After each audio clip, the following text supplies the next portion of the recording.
भारतीय सेना के 3 हिस्से हैं, थल सेना, वायु सेना और नौसेना। इन तीनों सेनाओं का काम है देश के 1 अरब 30 करोड़ लोगों को सुरक्षित रखना और दुश्मन को मुंहतोड़ जवाब देना।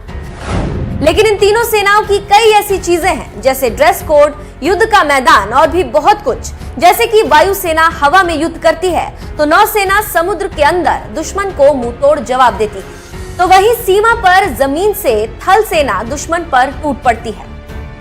तो आज हम बता रहे हैं कि तीनों सेनाओं के सल्यूट करने का तरीका अलग क्यों है, ऐसा क्यों होता है और क्यों सेना के तीनों अंगों के अधिकारी सल्यूट अलग अलग तरीके से करते हैं। वैसे तो एक बात यहाँ पर बताते चले कि सलाम करना या नमस्कार करना या सल्यूट करना एक दूसरे को सम्मान देना होता है, लेकिन सेना के तीनों अंगों का सल्यूट करना अलग है।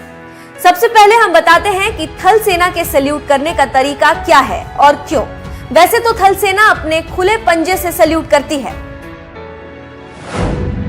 थल सेना खुले पंजे से सल्यूट करती है। थल सेना के सल्यूट में सभी उंगलियां एक साथ एक सीध में होती है। उंगलियां सामने की तरफ दिखती हैं और अंगूठा साथ में चिपका रहता है। इसके पीछे की बात बताते हुए सेना के अधिकारी कहते हैं कि इसके पीछे का राज यह है कि सामने वाले के प्रति हमारा प्यार और सम्मान है। दूसरा ये कि उसके हाथ में कोई हथियार नहीं है। तो आप ये समझ चुके होंगे कि थल सेना का सलामी का मतलब क्या है और वो ये कैसे करते हैं और इसका अर्थ क्या है। अब बात करते हैं नौसेना की। नौसेना का सल्यूट का तरीका है खुली हथेली और जमीन की तरफ इशारा।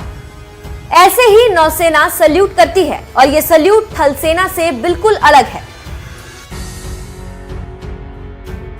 यह सल्यूट थल सेना के सल्यूट से बिल्कुल अलग होता है और ये डिफरेंट दिखता है। आपने देखा है कैसे एक नेवी का सिपाही या अधिकारी सल्यूट कर रहा है और नेवी का जवान हथेली को सिर के हिस्से से कुछ इस तरह टिका कर रखता है कि हथेली और जमीन के बीच 90 डिग्री का कोण बने। इस सल्यूट के पीछे एक वजह यह बताई जाती है कि नाविकों और सेलरों के बीच काम करने की वजह से ग्रीस तेल हाथ में लग जाता है, जिससे उनके हाथ गंदे हो जाते हैं।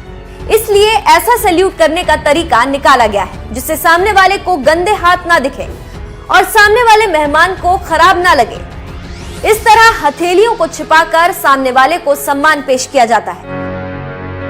तो आप समझ चुके होंगे कि नौसेना हथेली को नीचे करके क्यों सलामी देती है। अभी तक हमने आपको 2 सेनाओं के सल्यूट बताए हैं। आप अच्छी तरह से समझ भी चुके होंगे कि ऐसा क्यों होता है। अब बताते हैं हवा के हीरो एयरफोर्स की बात कि ये कैसे सल्यूट करते हैं। वायु सेना का सल्यूट 45 डिग्री का कोण बनाता है, खुली हथेली और जमीन से सीधे निशाना। वायुसेना का सल्यूट आर्मी और नेवी से अलग है। वायुसेना का सल्यूट करने का तरीका पहले ऐसा नहीं था। साल 2006 की बात है, लेकिन इस पर बात करें उससे पहले ये बता दें कि साल 2006 से पहले वायुसेना आर्मी की तरह ही सल्यूट करती थी, लेकिन साल 2006 से वायुसेना ने अपने सल्यूट का तरीका बदल दिया और वायुसेना कुछ ऐसे सल्यूट करती है जैसे जमीन से 45 डिग्री पर कोण बने। इसके पीछे का मतलब ये होता है कि वायुसेना उड़ान की ओर है। तो अब आप समझ चुके होंगे कि तीनों सेनाओं और सेनाओं का सल्यूट का तरीका और इसके पीछे का राज क्या है। हर चीज के पीछे कुछ राज होता है और तीनों सेनाओं के सल्यूट के पीछे भी कुछ राज है जो हमने आपको बताया। उम्मीद है आप इस जानकारी से चकित जरूर हुए होंगे।